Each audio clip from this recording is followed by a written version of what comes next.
Oh, hello, ladies and gentlemen. Stop. It is I, the most intelligent man, just here listening to some jaunty little tunes on my Victrola. But enough of that tomfoolery. It's time to get back to some timeless truths for your modern world. You see, I have a letter right here in my breast pocket from a young lady named Natalie. And Natalie says, "Dear most intelligent man, I need your help. My husband has some strange symptoms. He has a runny nose and he is nauseous. Can you tell us what his problem is?" Well, you came to the right place, Natalie, because I have many degrees of doctorate that can help you out here. And to find out exactly what is wrong with your husband, we're going to need the book. Jeeves? Yes, the MacBook. You see, I'm going to cross-check your symptoms with many different references here on the intranet. So let's start with yahooanswers.com, nausea, runny nose. Oh, well, that can't be right. Let's try again. Reddit.com, runny nose, nausea. Okay. All right, I have one last place I can check, but it's super exclusive, only to me. No one else gets to use it. Private server, webmd.com. This is the big guns. Let's see. Nausea, runny nose, and... Well, it's confirmed right here on WebMD. Natalie, I have some good news for you. It seems your husband is 18 weeks pregnant with twin girls. Soon you'll have 2 bundles of pink joy running around your house, and it'll be great. And well, I'm so excited for you. Jeeves, you can take this now. Thank you very much. Well, ladies and gentlemen, that's all the time we have here. I'm the most intelligent man, and I'll be back next week for more timeless truths for this modern world. But right now, it's time to get back to the tunes. Yeah.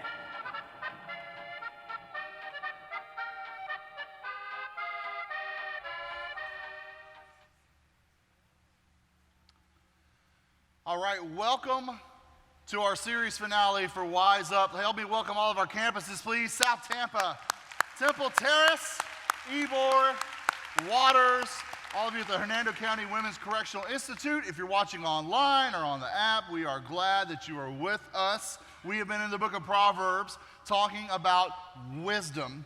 And as you know and I know, wisdom is kind of a rare thing nowadays. You don't turn on the TV a lot and think, man, that's a lot of wisdom going on right there.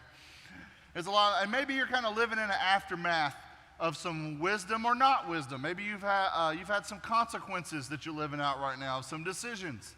And you wish you could go back in time and maybe apply a little bit more wisdom to the situation. Maybe things would be different. But we all could use wisdom, us and the world that we live in today. And so that's why we've been doing this. If you've missed a week of the series, you can go to gfconline.com and catch up. Now let me say this up front and warn you, this was not the original message I had planned. I know some of you are like, oh no. This past Monday, God messed me up. I was working on this, and God spoke to me and said, this is not what I want you to teach about, this other message, it's terrible. Change course. Okay, so I open up the book of Proverbs, and I'm going back through and reading the whole book and just kind of soaking it in and kind of trying to hear from God, like, what is it? And certain verses started to pop out, and that's when it got weird. Let me show you the first verse that popped out. Proverbs 10:19 says this, "Too much talk leads to sin. Be sensible and keep your mouth shut."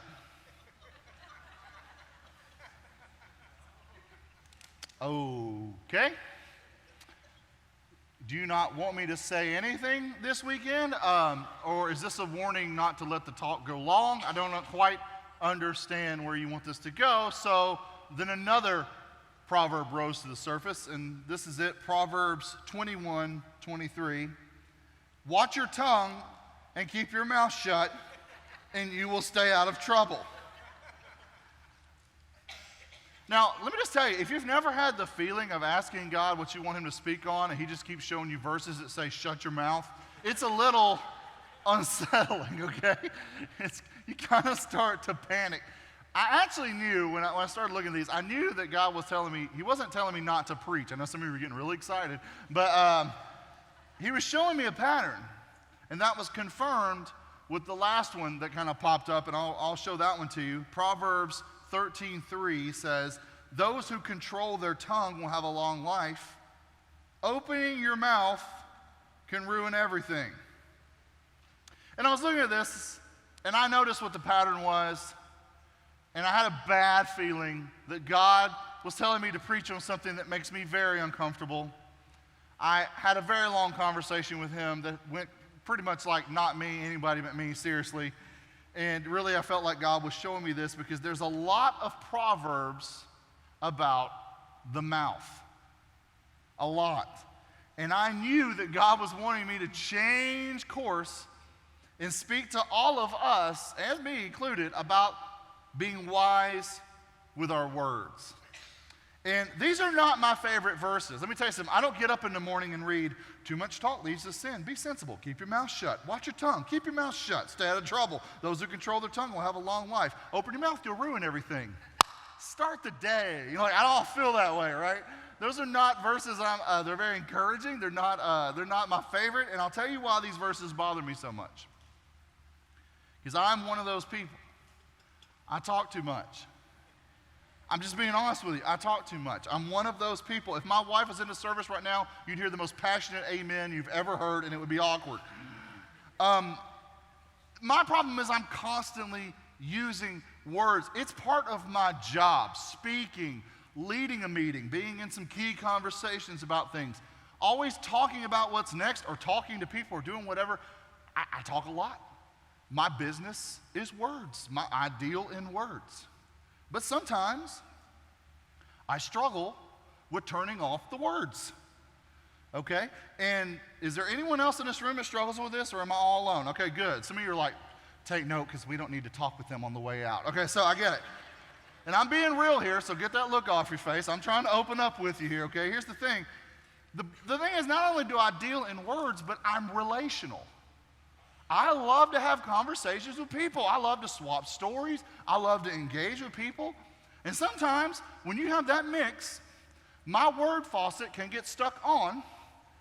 So you'll come in my office to just get a simple answer to a question, and instead you got a long off-subject story for your troubles. Have you ever been telling someone a story and you saw that look in their face that said, why are you telling me this?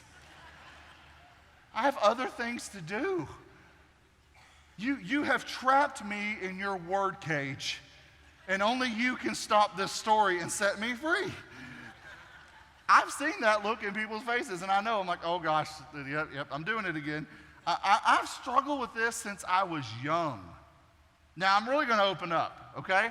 I'm going to show you my 7th grade report card, okay?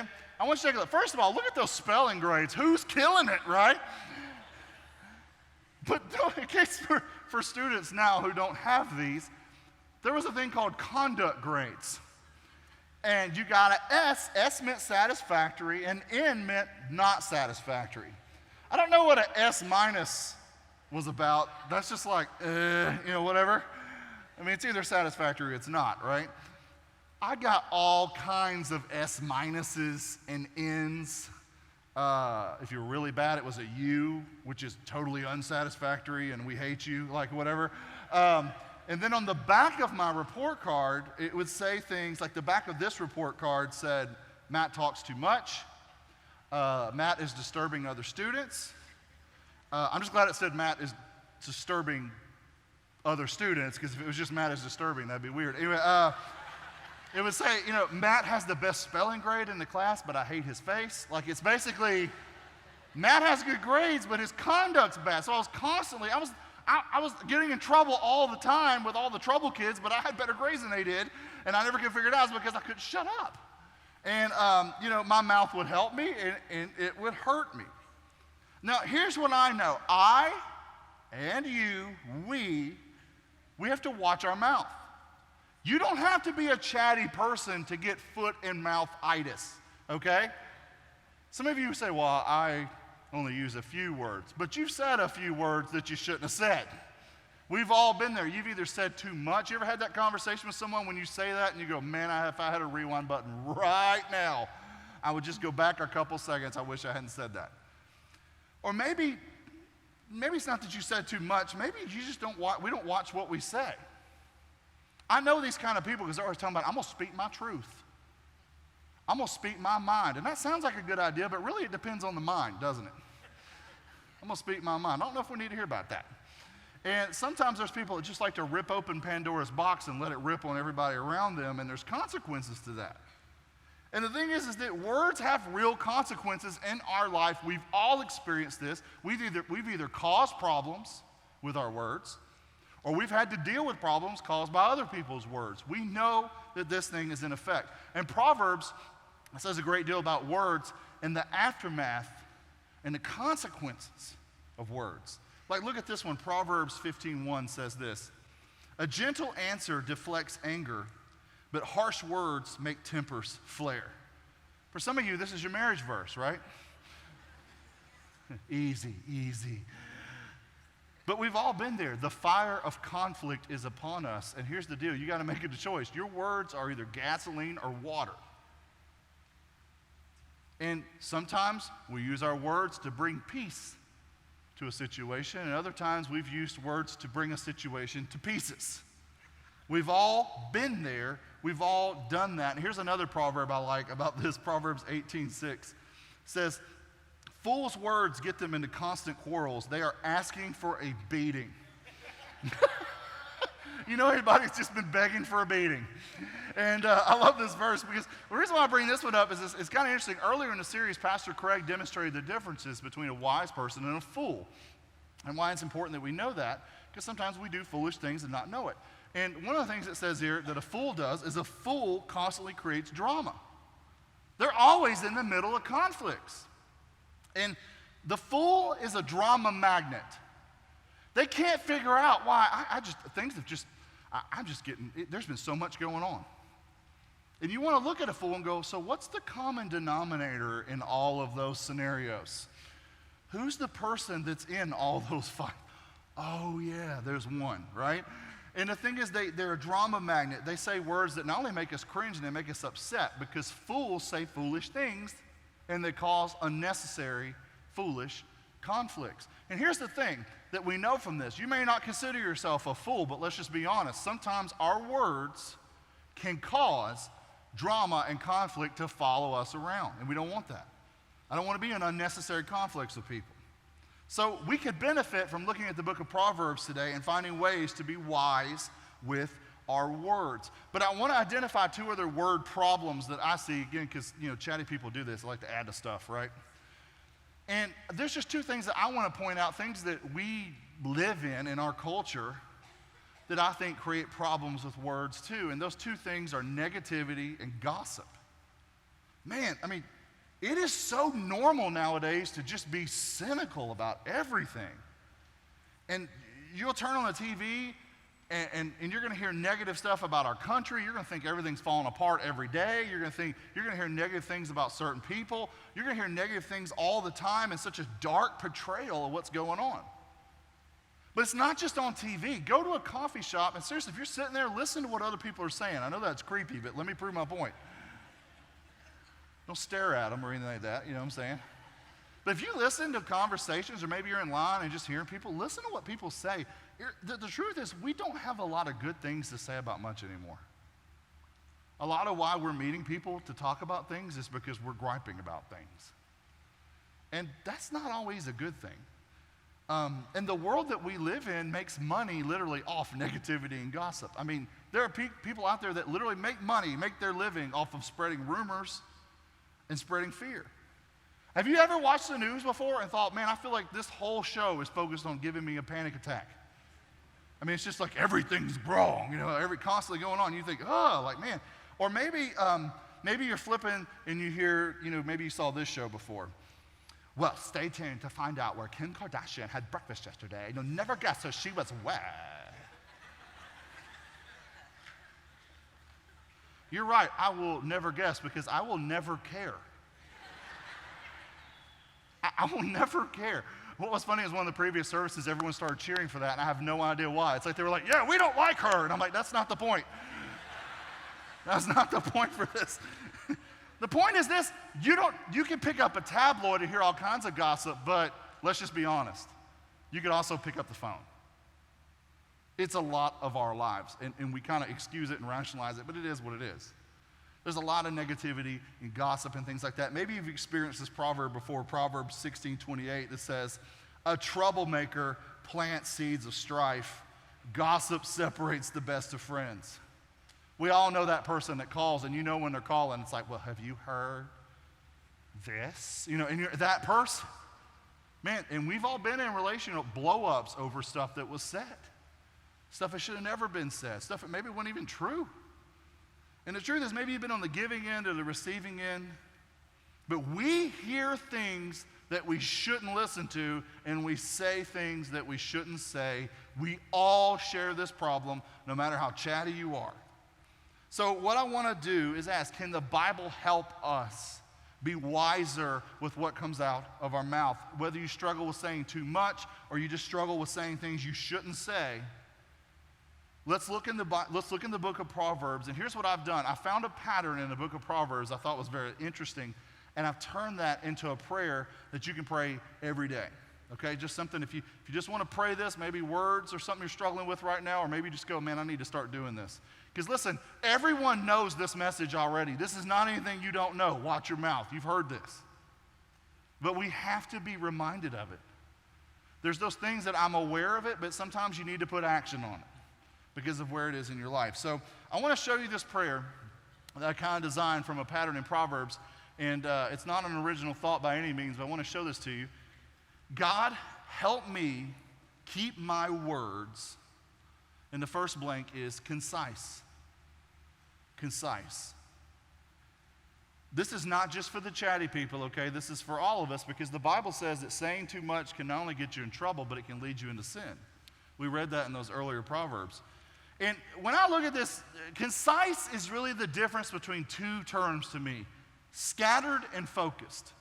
And let me explain what I mean. When my mind is scattered, I have a hard time getting things done. You ever have one of those days at work where you're just distracted, and even though you've started a million things, you drive home and you go, I don't think I got anything done. I was so scatterbrained today. Everybody's had one of those days. And it's hard to get anything done. You're not effective when you're scattered. But when you're focused, when you're very focused on those things and kind of you get a lot more things done, you're more effective. I think words are a lot like that. I think when words are scattered, they're not very effective.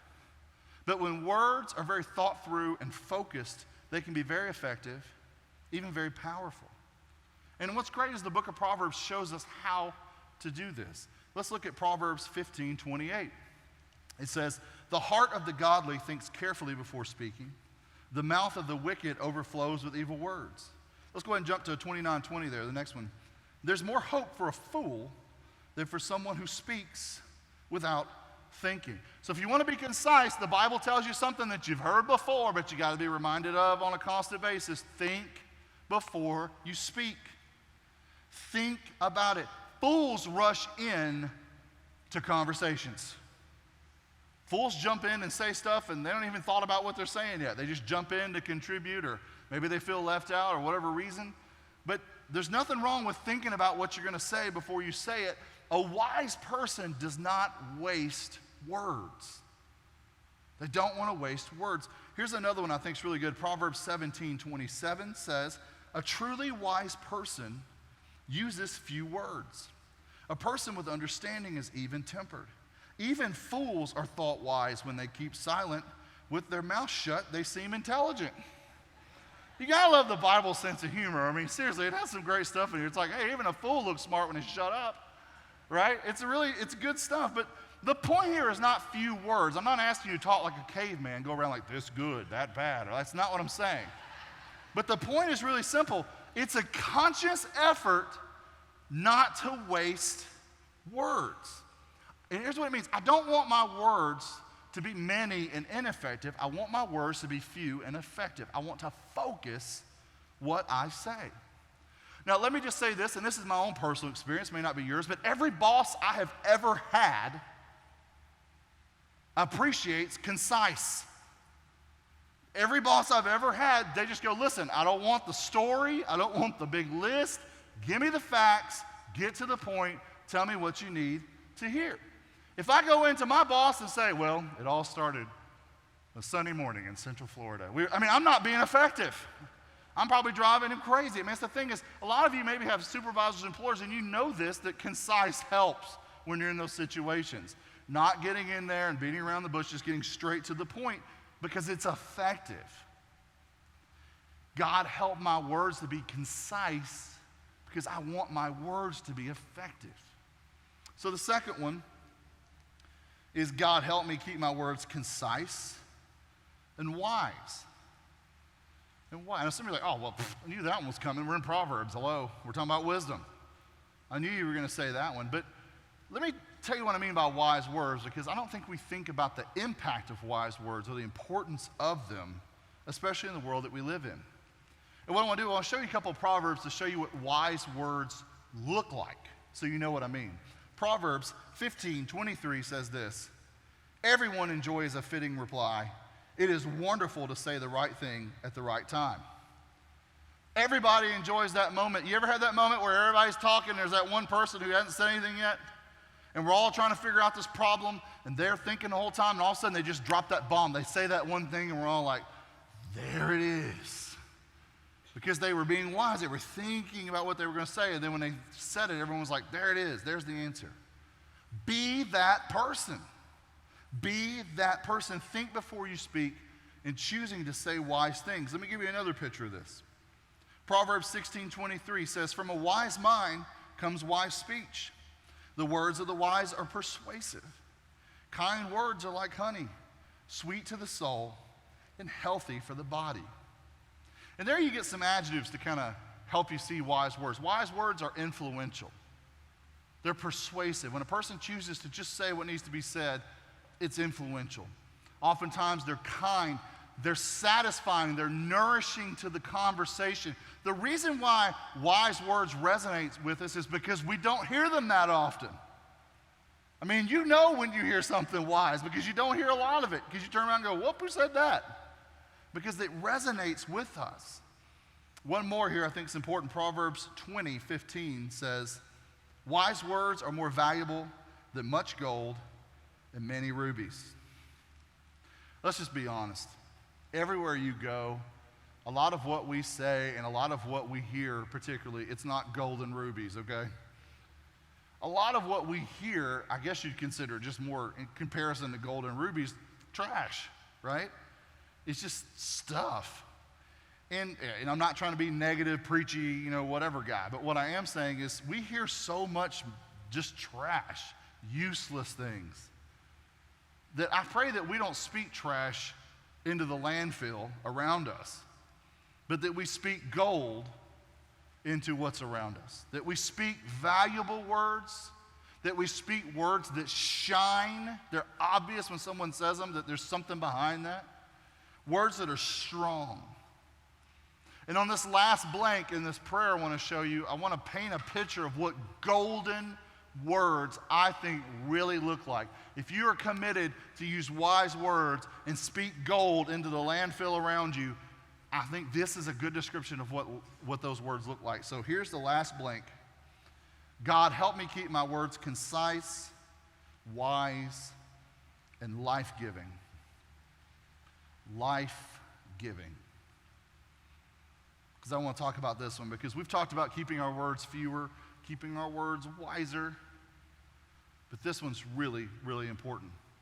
Like I've said a couple times, we really do live in a cynical world. It's negative. I mean, a lot of what you hear is discouraging. A lot of what we say is discouraging. But I think this proverb, and it's the last one, okay? I know some of you are like, man, is the whole book in here? Gee whiz. It's the last proverb, but I hope this wakes us up to think about some of the things that we say, okay? This is it, Proverbs 18:21. The tongue can bring death or life, and those who love to talk will reap the consequences. Let me tell you, a verse like that gets my attention for a guy who loves to talk. The tongue can bring death or life. Your words bring life to people or death to people. Now, let me tell you what that means, okay? Because some of you are like, that sounds harsh. I don't quite understand the illustration. Let me say it to you this way in a more modern way. Our words are either fueling hope or hopelessness in other people. Your words are either fueling hope, you're giving someone a reason to hope, a reason to see the big picture and encouragement, or you are fueling hopelessness. You're contributing to that whole philosophy of, yeah, life's terrible, I don't know why we're here, blah, right? And sometimes unintentionally, we fuel negativity and hopelessness in a person's life. And I understand why, and I get this. And let me kind of explain this. Pastor Mike Ash talked about last week about the importance of parents affirming their children. I'm going to take that a step further. I think we all need to affirm each other. Or we really do. We need to help lift each other's heads and give other people hope. I think that is so important. And I get why some people don't do it. There's a lot of people out there who go, I don't want to be that guy. I don't want to say positive things, but they kind of, I don't mean them, or I don't even know if they're going to come true. I don't know. I feel like I'm giving people false hope, or I'm pushing wishful thinking. I don't want to say positive things in a person's life and sound naive, or even worse, stupid. I want to sound stupid positive. Like I don't want to sound like the Black Knight in Monty Python. He's the guy that was losing all his limbs in the battle and his arms flying off and his legs flying off, and he's like, it's only a flesh wound. That guy, like we see that and go, yeah, I don't want to be that guy because he's not dealing in reality here, and I don't want to be that person who's like trying to go, hang in there, and here's a picture of a cat like hanging on something or whatever, and like I don't want to be that guy. I get it. Listen, I get that. I really do. But let me push back on that, okay? Let me tell you what I mean by it when I talk about speaking hope into somebody's life. When you speak life into someone and when you speak hope into someone, what that is your faith coming out of your mouth.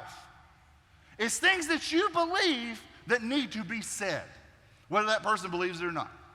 And here's the thing, if you believe that God can do anything, your conversation should reflect that belief.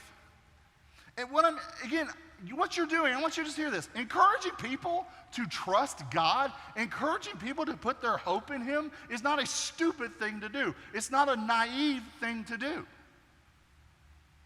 And the truth is, positive words have a lot of effect. If you speak positively about your life and your career and your marriage and your kids, it's effective. Let me tell you something, especially with your kids, people live up to what you say about them. You keep telling your spouse they're dirt, they're going to be dirt. You need to quit saying stuff like that. You are speaking mess. And there's stronger terms for that, but I'm going to say it from the pulpit, mess, into your life. You're speaking things, you're basically cursing your own thing. You're cursing your marriage, you're doing that. You don't need to do that. You need to speak what people, like, I don't believe that about you. I believe you can do this. We need to speak life into people, because I'm going to be honest with you. People will live up to what you say about them. People will even start praying what you start praying for them. Maybe they don't even know how to pray, and you speak a bold prayer in their life, like, yeah, I'm going to start praying that. Wow. There's nothing wrong with that. I need people to push on me in my prayers. I need people to challenge me and elevate my prayers. I need to be able to talk to somebody and someone says, listen, let me encourage you, believe bigger. Believe stronger. God is bigger than this situation. Let's come together in that. And the truth is, wisdom is putting your mouth where your faith is and believing that God can turn anything around. And here's what I mean. It doesn't mean that you're trying to lay out all the cards right for a good outcome. Well, if we just say all the right things, maybe God will turn this all around. That's not what the whole thing is about. It's about the fact, I want you to hear me say this, it's about faith in a good God, no matter what happens, that no one has to be alone no matter what they go through, and that God is good and He is truly with us, and people need to hear that message.